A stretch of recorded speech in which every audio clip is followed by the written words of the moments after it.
capítulo 5, versículo 1. Dice así, si ustedes tienen sus Biblias, dice así: justificados pues para con Dios, tenemos paz por medio de nuestro Señor Jesucristo. Justificados pues para con Dios, tenemos paz por medio de nuestro Señor Jesucristo. Todo el mundo quiere paz. Para ser victoriosos en la vida necesitamos paz. Tú sabes que el problema más grande del ser humano es la falta de paz en el corazón. Mira, cuando Adán y Eva pecaron, el primer sentimiento negativo que apareció en el corazón de ellos fue el miedo. Recuerdan que cuando Dios llegó al jardín del Edén, Adán dijo: tuve miedo y me escondí. Antes de ese momento no existía miedo. El ser humano no sabía lo que era miedo. El primer sentimiento negativo que el diablo colocó en el corazón de Adán y Eva después que ellos desobedecieron fue el miedo. Como diciendo así: si yo coloco miedo en el corazón de estos dos, ya no necesito darme el trabajo de hacer nada para destruirlos, porque el miedo se va a encargar de destruirlos. Y efectivamente, tú sabes que el miedo es la raíz de la mayor cantidad de problemas que tenemos en la vida. Solo para decirte, si estás desempleado y no puedes encontrar empleo, el problema es el miedo. El otro día alguien me dijo: no, pastor, el problema es la crisis. No, no es la crisis, es el miedo. Tú vas mañana a buscar empleo. No, mañana ya comenzamos el sábado, ¿no? Pero vas el lunes a buscar empleo. Vas a hacer una entrevista con el posible patrón. Le extiendes la mano, una mano mojada, fría, húmeda. ¿Quién te va a dar empleo? Ya perdiste el empleo. De entrada, ya perdiste el empleo. Pero pastor, ¿qué culpa yo tengo si mi mano suda? ¿Y por qué suda? Miedo. Vas a declararte a una chica. Para remate eres tartamudo. Y llega el momento de decirle: te amo. No te sale. Miren, en detalles aparentemente tontos de la vida, el miedo lo arruina todo. Cuando Adán y Eva pecaron, el miedo se apoderó de ellos e inmediatamente fueron y se escondieron. Y es que el miedo hace que nos vivamos escondiendo. Adán y Eva se escondieron entre los árboles. Hoy día nosotros inventamos cosas para escondernos. Hay gente que se esconde atrás del trabajo. Hay gente que se esconde atrás de los vicios. Hay gente que se esconde atrás de la incredulidad. Un día yo estaba dialogando con un hombre que decía que era incrédulo, mexicano, de aquellos machos. Maltrataba a la esposa, maltrataba a los hijos. Todo el mundo le tenía miedo.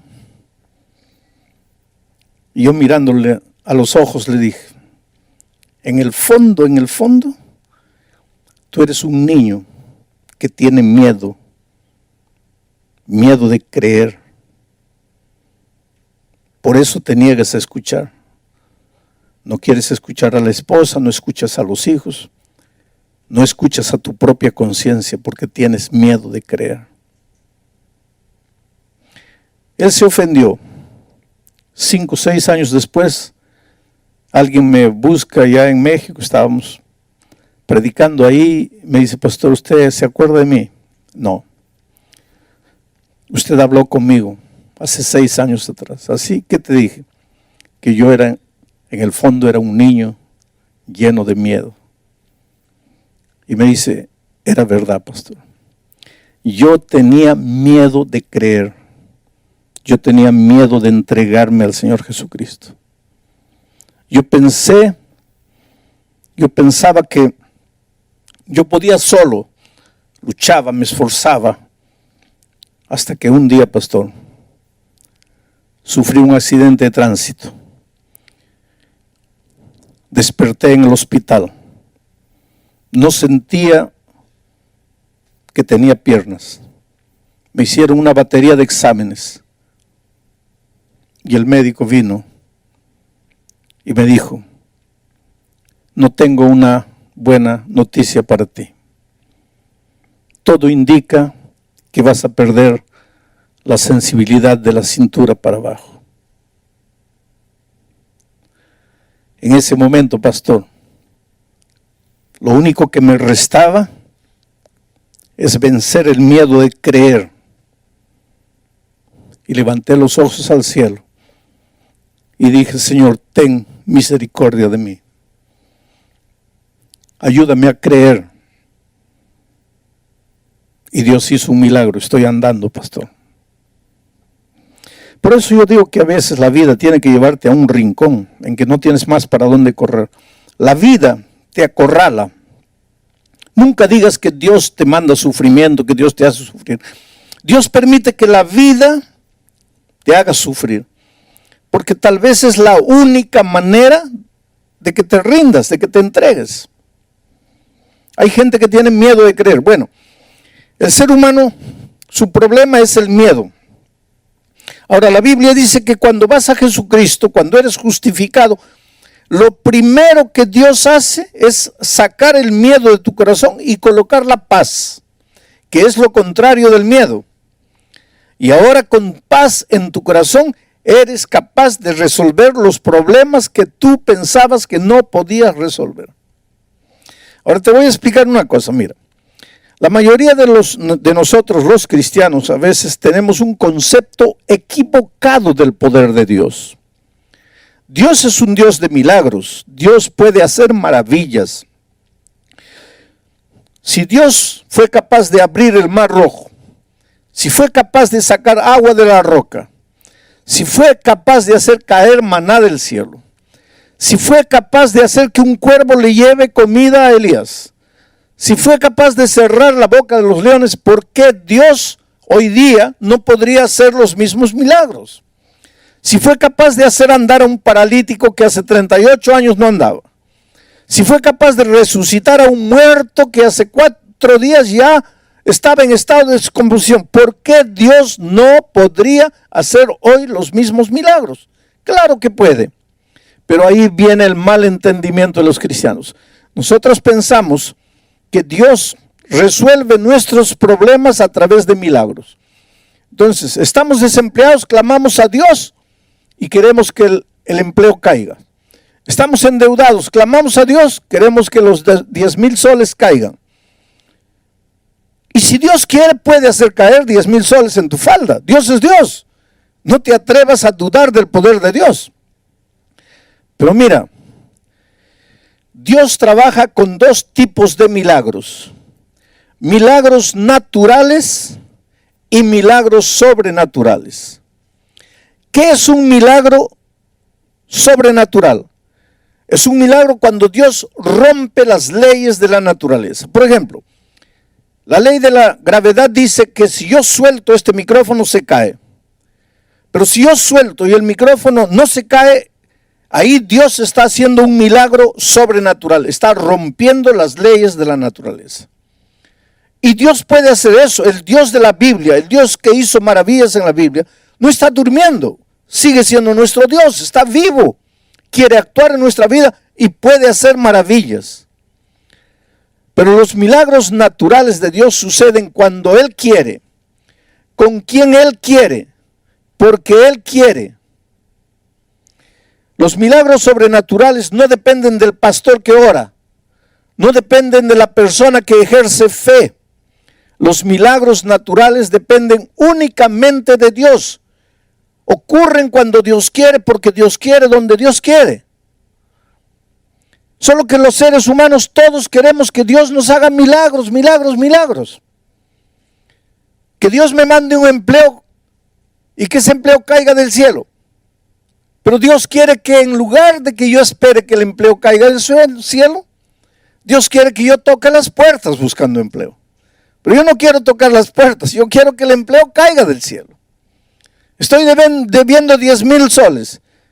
Yo quiero que Dios me haga caer los 10,000 soles. Pero lo que Dios quiere es que arregle mi vida financiera, que haga un presupuesto, que vea dónde estoy gastando dinero que no debo gastar. Solo que yo quiero que Dios trabaje por milagros. Ustedes se han dado cuenta que yo tengo un cierto problema con el peso. Yo quisiera que se invente una pastilla. Yo tomo, pierdo 1 kilo. Al día siguiente otro kilo. Al otro día otro kilo. Y la mayoría de los cristianos queremos que Dios resuelva nuestros problemas así. Ay, Dios mío, haz un milagro, cúrame, resuelve esto. Y vuelvo a repetir, no dudes del poder de Dios, porque si Dios quiere lo puede hacer. No dudes del poder de Dios. Pero generalmente Dios no hace así. Si yo quiero perder peso, solo hay 2 caminos. Primero, cierra la boca y segundo, camina. No hay otro camino. Pero yo no quiero ni cerrar la boca ni caminar. Yo quiero que Dios me haga caer una pastillita que me haga perder el peso. Ahí está el problema. Dios trabaja con 2 milagros. Primer milagro, sobrenatural, y Dios lo puede hacer hoy. Segundo tipo de milagro, el milagro natural. ¿Qué es el milagro natural? Justificados pues para con Dios tenemos paz. Yo voy a Jesucristo y Él me da paz. Me cura del miedo. Saca el temor de mi corazón. Y yo que antes me sentía indigno, derrotado, triste, perdido, esperando que Dios me haga caer las soluciones del cielo. Ahora curado del miedo, me levanto y enfrento los embates de la vida. Y mi mano ya no me suda. Y toco la puerta para buscar empleo. Y aprendo a organizar mi vida financiera porque estoy curado del miedo. Dios trabaja con la mayoría de sus hijos a través de los milagros naturales, curados del miedo. Ahora, ¿qué tiene que ver todo esto con el santuario? Pues vamos a llegar a esa conclusión. Jesús es la justicia. El texto bíblico de hoy dice, justificados pues para con Dios tenemos paz. ¿Qué quiere decir ser justificado? Jesús es la justicia. Cuando yo me separo de Jesús me vuelvo un hombre injusto, o sea, un hombre pecador. Y el pecado y la paga del pecado es la muerte. El resultado del pecado es la muerte. No es una muerte instantánea, es una muerte paulatina, es una muerte lenta. Voy muriendo, muere mi familia, mueren mis sueños, mis ideales, mi vida financiera, mi vida profesional, voy muriendo. Pero un día me doy cuenta que no puedo continuar viviendo en esta vida de pecado. No puedo vivir más lejos de Dios. No quiero vivir esta vida de injusticia. Quiero ser un hombre justo. Quiero vivir en armonía con la voluntad de Dios. Entonces doy media vuelta y voy a Jesús. Pero el enemigo aparece y dice, no, Señor, no lo puedes recibir. Porque Él ha pecado. Y la paga del pecado es la muerte. Y ahí entra la figura maravillosa de Jesucristo, la persona maravillosa de Jesucristo, que dice, sí, Él ha pecado y Él merece morir. Pero yo voy ahora a ocupar el lugar de Él. Voy a morir la muerte que Él merece, para que Él reciba la justicia que yo tengo. Tú sabes lo que quiere decir justificado. Yo voy a Jesús, acepto a Jesucristo, Jesucristo acepta mi muerte y yo acepto su justicia. Pablo explica mejor esto en la segunda epístola a los Corintios, capítulo 5, versículo 21, cuando dice así: al que no conoció pecado. ¿Quién es este que no conoció pecado? Jesucristo. Al que no conoció pecado, por nosotros lo hizo pecado, para que nosotros fuésemos hechos justicia de Dios en él. Esto es grandioso, querido. Porque lo que Pablo está diciendo aquí es que cuando nosotros vamos a Jesucristo, somos no solo somos justificados, sino que somos hechos justicia. No somos solamente declarados justos, somos ocupamos el lugar del Señor Jesucristo. ¿Y por qué? Porque Él ocupa nuestro lugar de muerte y Él paga por nuestros pecados. ¿Sabes? Es tan simple la vida cristiana, es tan simple. Nosotros complicamos las cosas. Encuentro gente sufriendo en el valle del dolor, no sabe qué hacer con la vida, el hogar destruido, no tiene más ganas de vivir. Y los brazos de Jesús están ahí, diciendo, hijo, ven a mí, ven a mí. Pero ellos no quieren venir. Pastor, y en todo eso, ¿cuál es el papel del bautismo? Es interesante, porque Romanos capítulo 6, versículo 3 dice, ¿o no sabéis que cuando sois bautizados en la muerte de Cristo? ¿Qué quiere decir esto? Cuando somos bautizados en la muerte de Cristo. Volvamos al santuario. En el santuario, el pecador llevaba un cordero. Transfería sus pecados al cordero. El cordero moría por sus pecados. Y el pecador estaba libre del pecado. Porque el cordero había muerto por sus pecados. Ahora, ¿qué pasa con nosotros? Ya no tenemos cordero. Cuando pecamos, si queremos ser perdonados, nosotros confesamos nuestros pecados a Jesucristo. Y Él muere por nuestros pecados en la cruz del Calvario. Él muere, ya no morimos nosotros, muere Él. Pero yo tengo que hacer una cosa para que la muerte de Él me sirva. Yo tengo que entrar aquí, al tanque del bautismo. Porque cuando me bautizo en la muerte de Cristo. O sea, si yo pequé, tengo dos maneras de morir. O muero yo, o muere Cristo por mí. Pero para que Cristo muera por mí, yo tengo que bautizarme. Porque cuando me bautizo en la muerte de Cristo. Si no quiero bautizarme, entonces tengo que morir yo. Si no quiero morir yo, entonces tengo que bautizarme. Pero ¿qué pasa con las personas? Ellos dicen, Señor, yo creo que tú has muerto por mí, yo te agradezco. Pero no quieren bautizarse. Y si no quieren bautizarse, la muerte de Cristo no les sirve. Porque cuando te bautizas en la muerte de Cristo. No hay manera de que la muerte de Cristo sustituya tu situación si tú no te bautizas. Por eso digo, el pecador solo tiene dos maneras de pagar su deuda. O muere él o muere Cristo. Pero para que Cristo muera por él, él tiene que bautizarse. Porque cuando te bautizas en la muerte de Cristo. A lo largo de mi vida he encontrado gente luchando para entregar su vida al Señor Jesucristo. Una vez yo estaba saliendo de una iglesia después de la predicación y un hombre de edad, ya tal vez unos 80 años, me alcanzó en la puerta. Estaba emocionado, estaba llorando y me dice, pastor, el Espíritu de Dios está tocando mi corazón, pero yo no me he levantado. No me he levantado. No puedo levantarme. No puedo tomar la decisión.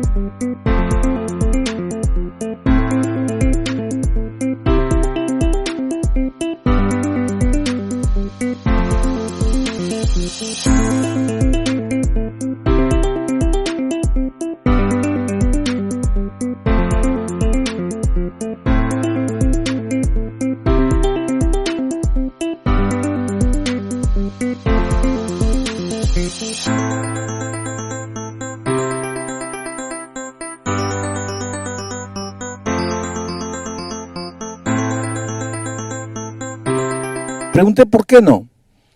Y él me dice, pastor, porque si yo me entrego a Cristo, toda mi familia se va a reír de mí. Yo le digo, ¿por qué? ¿Tu familia no es de la iglesia? No, no, pastor, al contrario, todos son de la iglesia. Y entonces, ¿por qué se va a reír de ti tu familia?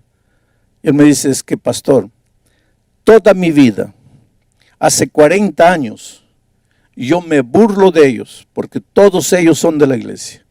Yo me burlo de ellos, yo me río de ellos, los he perseguido a lo largo de mi vida. Soy indiferente a todo.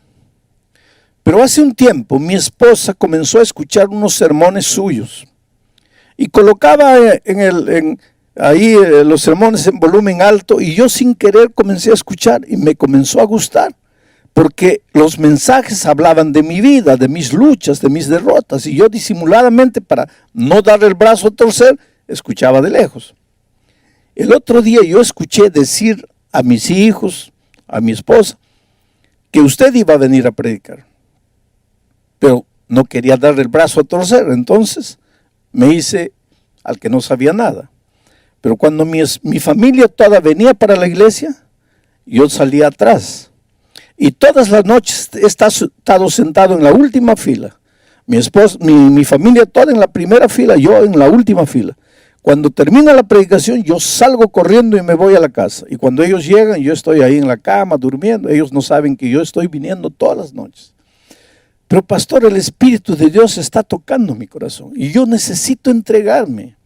Yo quisiera rendirme a Jesús, yo quisiera bautizarme, pero no puedo porque mi familia se va a reír de mí. Le digo, pero entonces, ¿por qué tú piensas que se van a reír de ti? Porque ellos van a pensar que ellos ganaron y yo perdí. Y ahí está lo que les digo. Miedo. ¿Cuál es el miedo de decir que perdiste? Y en esta situación nadie perdió ni nadie ganó, todos ganaron. Hay fiesta en los cielos por un pecador que se arrepiente. Pero él dice, no, yo no me voy a entregar. Le dije, mira, mañana voy a hacer un llamado. Y la primera persona que quisiera ver venir adelante eres tú. Ah, pastor, no le prometo. No, mejor prométeme, porque esta noche yo voy a orar para que Dios no te deje en paz hasta que tú te entregues a Jesucristo. Y él se fue.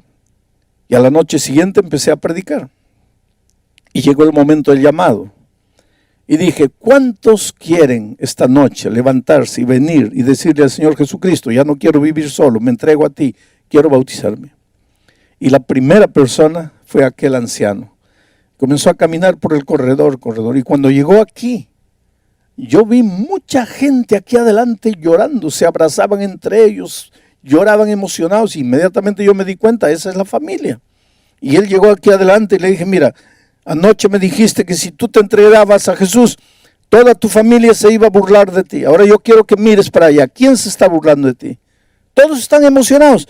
Y una ancianita, que era la esposa de él, se levantó y vino andando. Y voy a repetir lo que literalmente ella le dijo así mientras se acercaba.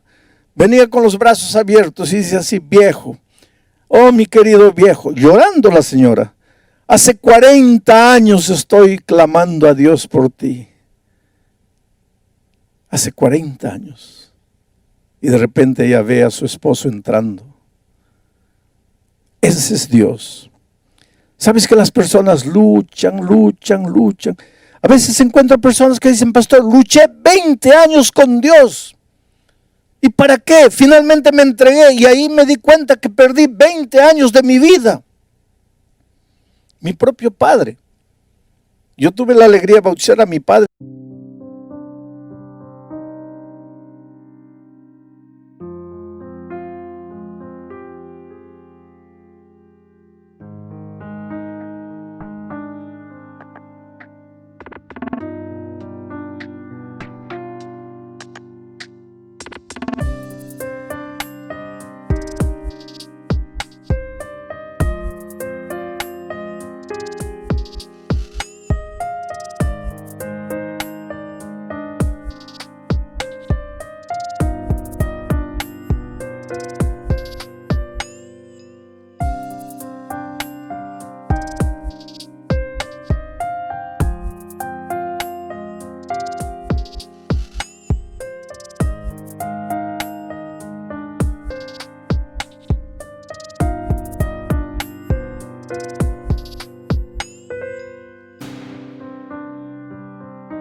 de aquí. Pero mi padre se bautizó después de 34 años diciéndole no a Jesucristo. Yo me acuerdo cuando él salió del tanque del bautismo, me habló bajito y dice así: ¿por qué no le entregué a mi vida a Jesús cuando yo podía andar, cuando yo podía trabajar para Dios? Yo lo abracé y le dije: mira, papá, no te preocupes, Dios te ama, estás bautizado. Pero mientras los diáconos se lo llevaban, yo quedé mirando.